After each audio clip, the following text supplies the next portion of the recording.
Division పరిధిలో Secunderabad parliament Congress MP అభ్యర్థి తరపున ఎన్నికల ప్రచారం జోరుగా కొనసాగుతుంది.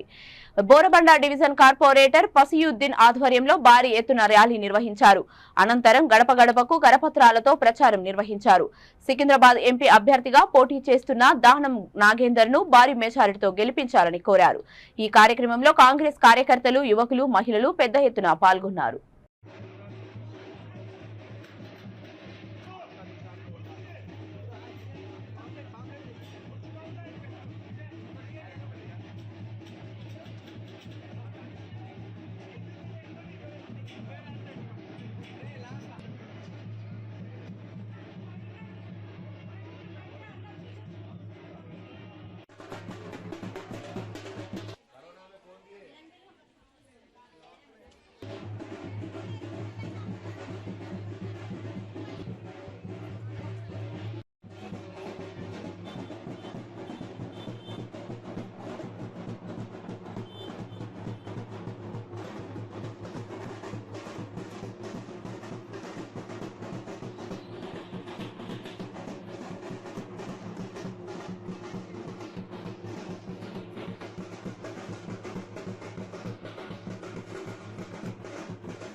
చందనాలో వెన్నెల రేవంతన్న కొందనాలో వెన్నెల రామన చందనాలో వెన్నెల రేవంతన్న కొందనాలో వెన్నెల అన్నన్న మాయన్న వెన్నెలో వెన్నెల అన్నన్న మాయన్న వెన్నెలో వెన్నెల అన్న రేవంతన్న వెన్నెలో వెన్నెల అన్న రేవంతన్న వెన్నెలో వెన్నెల ఉచిత బస్సులు ఇచ్చినారు వెన్నెలో వెన్నెల ఉచిత కరెంట్ ఇచ్చినాడు వెన్నెలో వెన్నెల రామన చందనాలో వన్నలో రాజీవ్ గాంధీ కొందనాలో వెన్నెల రామన చందనాలో వెన్నెల రాజీవ్ గాంధీ కొందనాలో అన్నన్న బాబన్న వెన్నెలో వెన్నెల మన అన్న బాబన్న వెన్నెలో వెన్నెల సింహం వలె వచ్చినాడు వెన్నెలో వెన్నెల చిరుతయ్యి ఎగిరినాడు వెన్నెలో వెన్నెల